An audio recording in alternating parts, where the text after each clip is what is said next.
a long, long day. Ko ay tapos na din. So, uwian time. Si uwian na ba yung iba? Nag-uwian na ba yung iba kong kawal mo? Parang wala pa. Madami kasi kami nilinisan ngayon. Dapat day off ko ngayon. Tinanong ako kahapon kung gusto ko ng work. Wala naman akong ginagawa sa bahay. Bukas pa naman ako may customer, so I grabbed the opportunity. At dahil may ano na naman dito mga Mars, may dahil madami na namang drink. Ayan, nangunguha ako dito, girl. Ayan, kunin natin to. Kuha lang ako ng 6. Kay madaming gusto nito eh. Coke yan. May beer dyan. Ewan ko kung kukunin ko ba. Isang ano dyan eh. 7 pack or 1 case na beer. Na 8 ang laman. Hindi ko alam kung kukunin ko eh. Iniiwas ko kasi si Pars sa alak mga Mars. Na alam mo yung every weekend ay nag-iinom siya during his day off. And I don't like it. Sinabihan ko naman siya. So ngayon, nagpiprino siya. 2 weeks na siyang hindi umiinom ng alak every weekend. So, ewan ko kung dadalhin ko ba yan o hindi. Pwede ko naman siguro yan dalhin, pero itatago ko. Diyan ko lang ibigay sa kanya pag gusto niya mag-inom at kung kailan pwede. Tsari. So, hindi ko naman siya pinagbabawalan na mag-inom. Yung limit lang mga Mars, baka hindi rin maganda yung, alam mo, yung laging umiinom eh. Sabi niya naman, na-realize niya din daw na parang too much na yung iniinom niya at every day off niya umiinom siya. Tinanong ko, may problema ba? Stress ba sa work? So, ayun nga, stress daw siya sa work. Sabi ko naman, pwede naman tayo mag-walking sa labas, alam, pang patanggal ng pagod, ganun, sabi ko sa kanya. Huwag na lang yung mag-inom ka ng mag-inom. Kay, yun yung kalakihan ni Miksu ba? Alam nyo yung mag-iinom ka ng mag-inom. At hindi maganda sa bata na yun ang kalakihan niya. In-explain ko naman sa kanya bakit sinabihan ko siya ng ganun. Hindi naman niya ako inaway at hindi rin naman kami nag-away. So, as a wife, kailangan din pagsabihan yung ating mga asawa kung kailan yung tama na, 'di ba? Hindi yung ano, sige, hayaan mo lang yung asawa mo dyan mag-inom. Kuha nga ako dito ng mask. Yung mask ko pala sa sasakyan ay ubos na. Ayan. Kuha lang ako ng 2. Akala ko yung Sunday, meron pa akong mask sa sasakyan. Wala na pala. May, naalala ako may 4. Ubos ko na pala. So, ito. Wait na ako. Dami pa naman sana dyan, oh. Yan, oh. Ayan mga Mars, oh. 2, 4, 6, 8. 8 nga mga Mars. Tapos 9. Ayan. Siguro kunin ko na lang yan bukas pag matanggal ko na tong Coke dito sa aking bag. Itago ko lang muna. Ay, sayang din eh. Yung price na yan mga Mars, 8. Almost ano na yan, 18 euro. Itago ko lang. Bigay ko sa ating first pag ano, mga April. April. Parang walang balak ipainom. So, I'm going out. No? Ako ay inaantok na mga Mars. Ang aga-aga pa. 6:30 pa lang ng gabi. Ako ay gusto nang matulog. Ayaw ko maaga matulog eh. Okay, pag maaga ako matulog, gising ako niya ng ano oras? For sure, alas 4, alas 3, gising na ako. Tomorrow is customer lang naman yung aking pupuntahan. So, ano lang. Pero, 2 yung customer ko bukas mga Mars. Pinagsabay ko sila. Kasi nga yung schedule ko din dun sa hotel ay medyo hectic din. So, kailangan sa isang araw trabaho ako dun sa dalawa kong customer. Ano naman nangyari dito sa ano ni Mixo? Uy, kailangan na to bilhan ulit.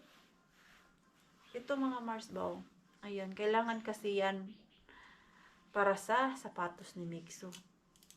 Wala na pala to. Tanggalin ko na lang. Pwede naman pala ako bumili nito. Palitan ko na lang to siya. Meron ba dito? Parang meron ako. Ito. Dito ka pala. Ganyan siya. Ganyan yung sira. Dapat ito siya. Para malak siya sa ilalim ng shoes ni Mixo at itong pants ni Mixo hindi tumaas at malamigan yung kanyang paa. Ang bilis naman nasira nito. Kailan niya lang to sinuot? December. Ngayon wala na. Sira na. Buti na lang may extra pa ang Mama Q. Uy, grabe yung mata ko, Mars. Ano ba yan? Ano, kape tayo, Mars? Kung magkakape ako ngayon, tulog na naman tayo nito ng alas 12. Hindi ako mag-gym ngayon kay nag-gym naman ako kahapon. Bukas siguro ako mag-gym. Ayan. So, yan lang pala yung solusyon. Hindi na pala kailangan tahiin. Kasi kanina, sabi ni Mixo, Mama, pwede mo ba itong ayusin? Wala, nasira na pala to siya. Totally. Walang silbi. At binigyan sila ng ganito dun sa taker. Nilagyan daw lahat ng jacket nila. Napansin na lang daw ni Mixo kanina nung sinuot niya yung kanyang long sleeve yung jacket niya na meron na daw ganito. Si Pars ang nagsundo sa kanya. Sabi niya pa, Mama, look oh. I have like this. Pag ano to siya, pag madilim, kikita yung jacket ni Mixo. Ito kasi, walang, ano to? Wala ba? Dito, ito lang yung parang, ano niya, ilawan. Yung isa niyang jacket, paliit na sa kanya. Yung blue. Anong size ba to? 110 naman to siya, pero yun 116. Bakit? Yung luma niya, medyo maliit na sa kanya. Matangkad na yung ating Mixo mga Mars. Hindi na baby talaga. Dati, pag umuwi ako, galing work, sumasalubong yan siya sa akin, naghahag, tapos nagkikiss. Ngayon, malabo na lang mga Mars. Tapos pag gusto ko pa mag-kiss sa kanya, maganyan na siya, oh. Pupunasan na yung pisngi niya.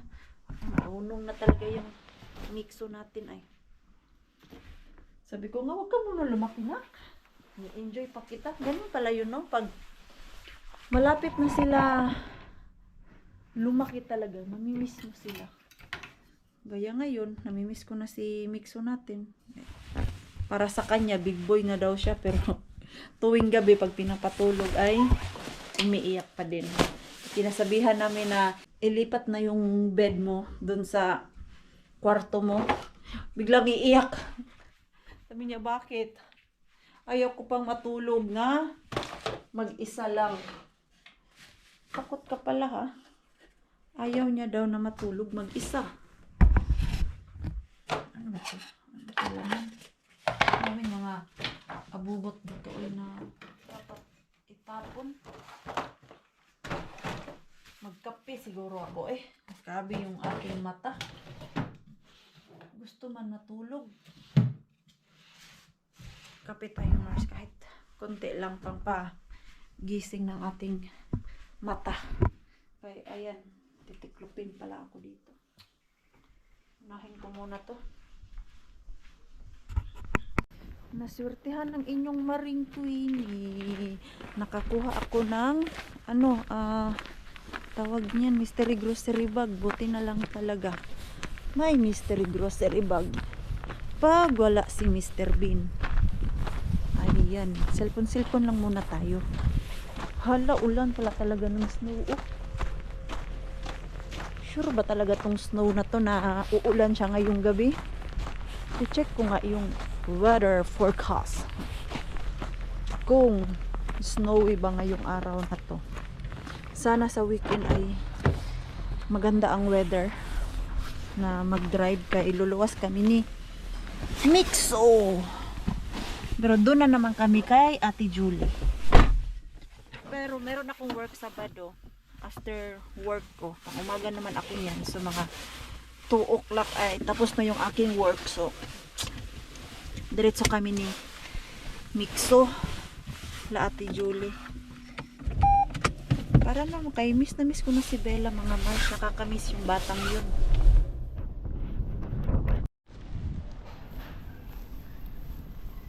Parang ground meat na naman to Mars ah.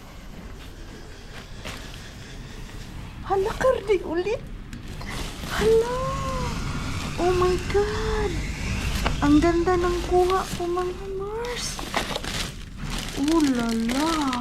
Uy, naku naman. Maswertehan tayo Mars. Ang mahal kaya nitong karne na to. Ano to beef yung pang bulalo. Nice, nice, nice. Hindi tayo lugi sa 5 euro ngayon. Ito lang yung maganda sa rescue mga Mars, kay mura lang siya ba, tapos ganyan yan. Mahal-mahal kaya nito. Parang ang binayaran ko lang talaga is yung service nila. Pasensya na po sa vlog natin na madilim, kaya alam nyo na gabi na dito. Uwi na ako. Yan lang yung pinunta ko dito sa Carhula. Uy, ano man nangyari dito kay Mixo? Feel niya man yung malaki ang kanyang katawan. Mixo, why you remove your t-shirt? Ha? Momo, akala mo naman ang laking katawan meron ka. Why? Show your muscle daw, be? Do you have muscle? Show. Show to me. Show. Wow. So how you exercise? Push up. Yeah, push up. Do you know what is push up? You go down and then you remember what Mama. No, we like this. No. Push up. Try push up. Go down and then you. Not like that. Other side. Not like that kind of push up. Outside. Push up. Like that. Yeah. Show to me if you know. Try. It's boxing. It's boxing what you are showing. I like this. No. Bakit namamaos to? Oh yeah, it's like this. I like this. Like that? Yeah, I like this. I like this. Ah, is that what you're doing there in the Paibakodisa? Yeah. Like that? Yes, yes. Kasi nag-exercise yan sila mga Mars. At pinasok ko na pala yung aking ano dito. Yung nakuha ko kahapon doon sa Tokman Gumagana pa kaya to? Gumagana pa naman siya mga Mars. Gumagana man to. Kaya lang ang problema lang talaga nito ay ano siya? Bali. Ayan oh. Nice. I wonder kung pwede kong tanggalin yung ano niya ba? Ito oh. Ito at iwan ko lang yung balde niya. Ay, parang hindi. Nakakunik yata to.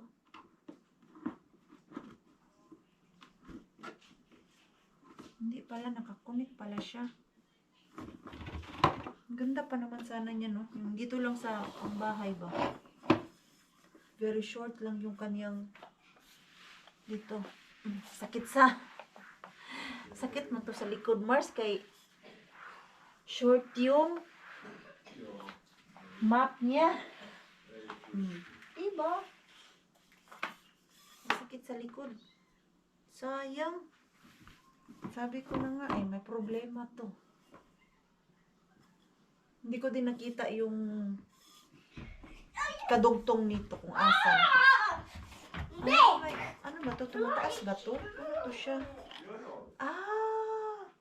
So it's like this. Ganyan. So idudugtong mo lang. Hindi ko kasi nakita yung karugtong nito. Ito lang talaga. At yung balde niya ang andon kahapon.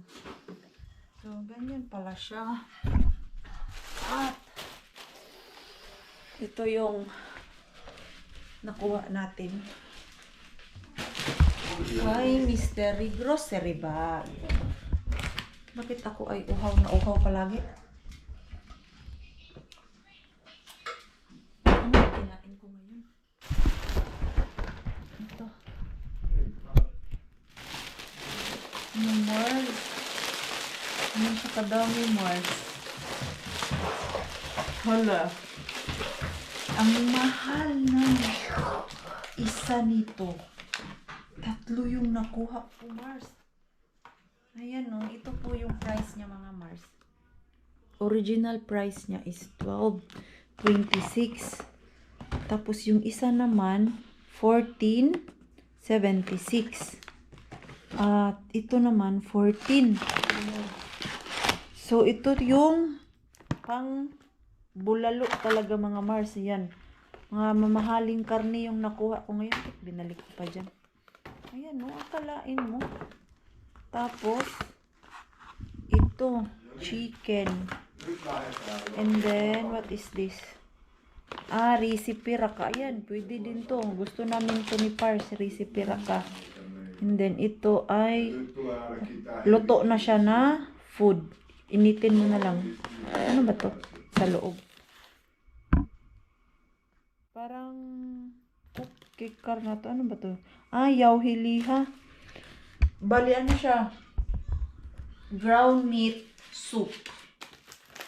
Ito naman ay tortilla. Taco. Or tortilla. Ano ba to? Basta ganyan siya. Not bad mga Mars. So, yun ang talaga ang maganda sa mystery grocery bag. Minsan, nasuswertehan ako. Minsan naman, parang wala din kwenta yung laman dun sa plastic bag. Pero ito, the best talaga to. At yung last time na nakakuha ako ng madaming ground meat. So, ayan mga Mars. May karne tayo. 3 pack. Ay, 4 pala. Grabe mga mamahaling karne yung nakuha ko. Pwede na ako magluto ng bulalo. Kailan ba ako may free? Pag may free ako, magluto ako ng bulalo mga Mars. Kay may buto kasi siya eh. Naalala ko, meron pa akong buto dun sa freezer na sinave.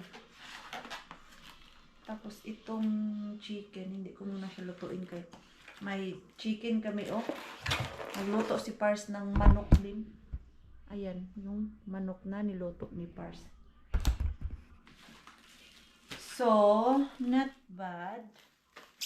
Yan lang muna yung kasi titignan pa to ni Pars kung ano yung nakuha ko. Tikman natin tong chicken wrap. Chicken wrap pala ito mga Mars. Hindi para tortilla. May ginawa kami ni Pars kaya hindi ako nakapag-vlog kanina. Inayos namin yung ano dito, tax. 3 beses ako nagbabayad ng tax mga Mars. 3 ba? Oo nga, 3. Kasi yung sa work ko, dyan sa hotel. Tapos, yung dito sa YouTube ko. And then, yung sarili ko pang tax. Galing dito sa company namin. So, dyan napupunta yung sinasahod ko mga Mars. 3 tax ang binabayaran ko. Iba-iba kasi siya eh. Pero kung yung kita ko mga Mars is umpukan siya, okay lang din. Pero yung kita ko kasi is paiba-iba. Like yung merong YouTube, merong hotel, tapos meron sa business namin. Kaya doble-doble yung binabayaran ko. Pero no worry naman mga Mars, kay may chance naman yan na may babalik yung binayad ko na tax. Kaya nga kanina tinaasan namin ni Pars yung percent ng aking tax ng hindi ako mabahala for next year ba, na baka ngayong year na to ang konti lang yung binabayad ko sa aking tax, tapos next year ay naku, doon ako papatayin. Kaya dito mga Mars sa Finland, hindi naman sanang di-discourage ako. Hindi ka po dito yayaman na alam mo yung pag madami kang work, gaya sa akin na 3 na yung ginagawa ko mga Mars. May hotel ako, may YouTube ako, at merong itong cleaning business namin. Kung iisipin po natin mga Mars, parang ang dami ko ng pera. Pero ang totoo po niyan Mars, napupunta lang dun sa tax office yung aking sahod. The more na malaki yung sahod mo dito mga Mars, the more din na mataas yung tax mo. Yun yung hindi na iintindihan ng iba. Yung pumupunta dito kay malaki daw yung sahod, o malaki yung sahod mga Mars. Kung ang purpose mo lang dito sa Finland is trabaho lang, pareha nung nila Shabi, ganyan, work, bahay, work, tapos walang family. Mas magastos kasi basta may family ka dito, like gaya sa amin ni Pars, nila Ate Julie.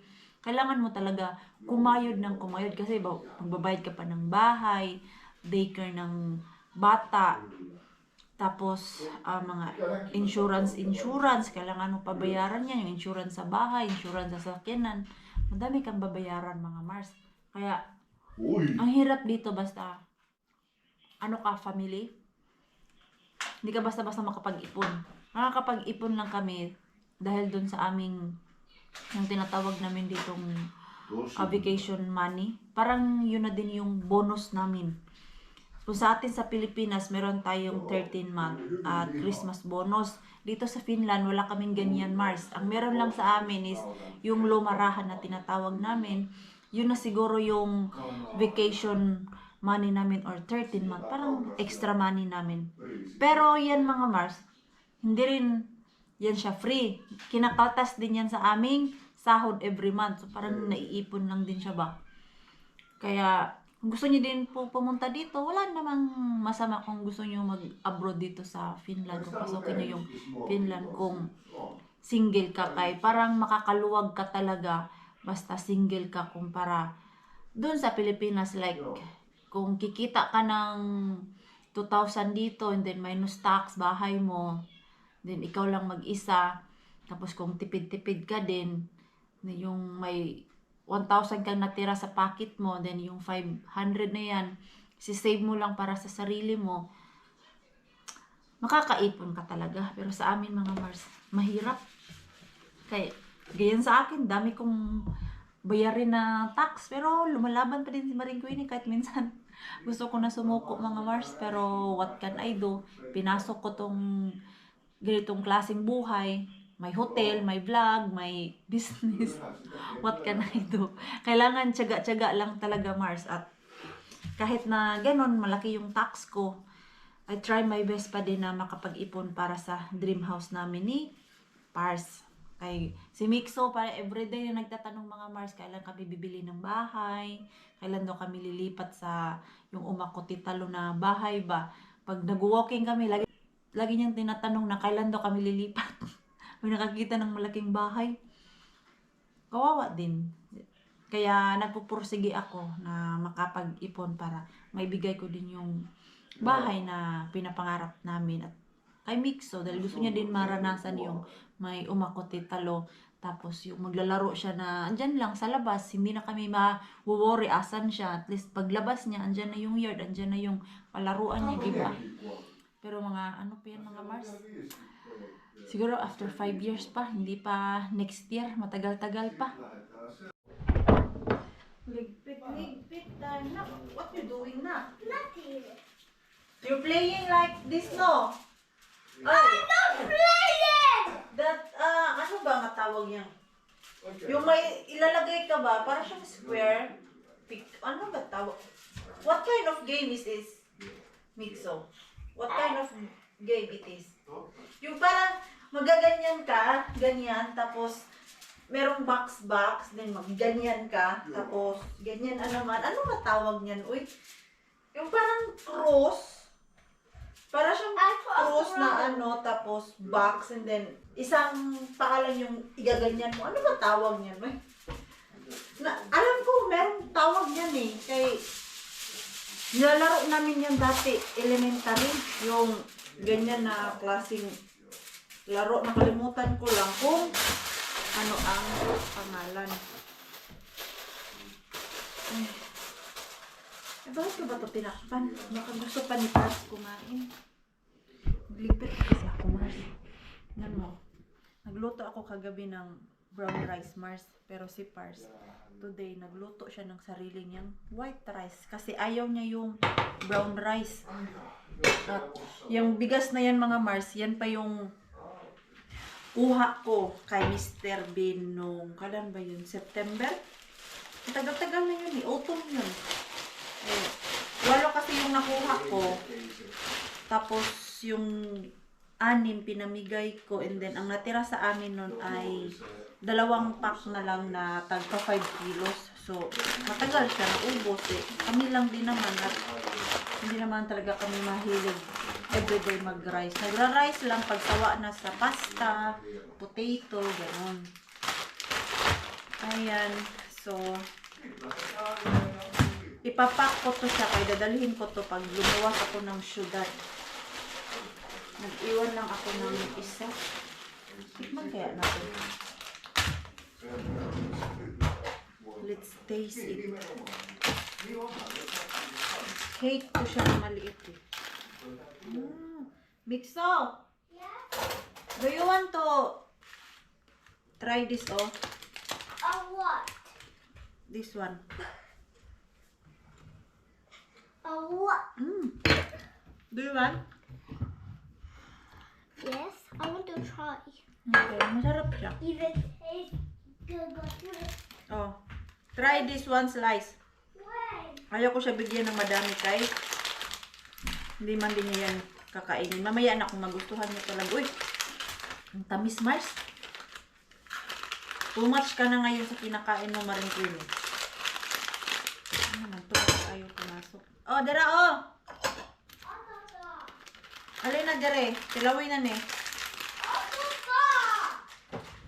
Okay. Lagay ko na lang to dito. Masarap pa naman siya. Kaya sobrang tamis si Pars nang maglagay nito. Kaya baka gusto niya pa kumain mamaya at ako ay ano muna dun sa aking tiklopin. Hindi ko pa natiklop, Mars. Sabi ko sa inyo kanina, titiklopin ko. Ayun ako. Hindi tiniklop ni Maring Queenie kay higa-higa ko eh. Come here. How's it? Did you like it? Good? Okay. I put it here, oh. And drink your milk. Come here. Itong batang to, kanina pa yan siya kain ng kain, mga Mars. Napansin ko sa kanya, pag mga bandang alas 6, non-stop yung kain niya. Siguro gutom niya, o yung bulatin niya. Sabi nga nila, painumin ko daw ng mga vitamins, ng mga propan. Pabili daw ako sa Pinas. I don't think so na kailangan pa ni Mixo yan. Yung propan. Palakain man doon siya, mga Mars. Hindi lang siya tumataba talaga dahil na kuha niya yung jeans niya doon sa tatay niya. Kung napansin niyo po, si Pars, hindi siya yung sobrang laki talaga na, alam mo yung, makikita mo talaga na yung mga taba niya dito. Ano lang, ganyan lang talaga ang katawan ng ating Pars. Matangkad na, parang mapayat. Sa camera natin, ang laki niya tignan. Pero sa personal ko, mga Mars, hindi siya yung mataba na, alam mo yung kitang-kita mo talaga na nangangalay na yung mga fats niya dito. Iba, tangkad. Parang ano, kung sa Bisaya pa, bosok, same sa dalawa niyang anak na babae. Yun sila, matatangkad. At yung bunso niyang anak na babae, yun ay medyo mataba siya. Pero busok. Hindi yung nangangalay na pagka taba ba. Ito palang nilabhan ni Pars 2 days ago. Oh, okay. Okay. Dahil hindi niya natanggal ang papel dun sa bulsa ng kanyang pantalon, ay back to washing machine to mga Mars, kay nagkalat yung papel. Holiday. Okay. Ayan, oh. Okay. Holiday. Kita niyo po ba? What? Okay. Okay. Okay, okay, okay? Oh, okay. Ayan, lahat. Yung papel andito sa damit niya. Itong damit naman to, more kay Pars. I have Wala, ang pangit. Kaya lalabhan niya to ulit I have para matanggal yung mga papel-papel. Pag hindi siya matanggal, after niya ma-wash ulit, anuhin ko na lang to, isa-isahin talaga yung pangtanggal ng mga alikabok sa damit. Grabe, parang hindi naglabas si Pars. Sa pantalon to. Yo, huwami na, we put that. Kay, Sonic! yung pantalon niya mga Mars, nalagay na doon. Tapos nalaba. Hindi niya napansin na yung malaking papel pala andun yun sa washing machine. Tapos, ayan, nagkalat dito. Oh. Ayan. Too bad. Ano ko na lang ito dito. Ilagay. Dito. Bakit basa ito? Kailangan ko pala ng mga Oh yeah, yeah. basahan You do ko with dito. us. Kay You do with us. dalawang customer pala yung pupuntahan natin. Customers. Mita Mixo. Customers. Ha? Nagditang ka, i-prepare. Yes, customers. I-prepare ko yung aking mga Yes, a little kagamitan. customer. Yes, a customer. Ha? Little customer. Customer. Yeah. Say it. Cos. Uy. Di makabigas. Say, cos. Goose. To. Mer. Man. Customer. A customer. Yeah, that's good. You pronounce it You're a properly. little English customer. Yeah. Say, customer. Customer. Say it again. Customer. Hindi niya mabigkas. Say it again. Yes, customer. You're a little English customer. Yes.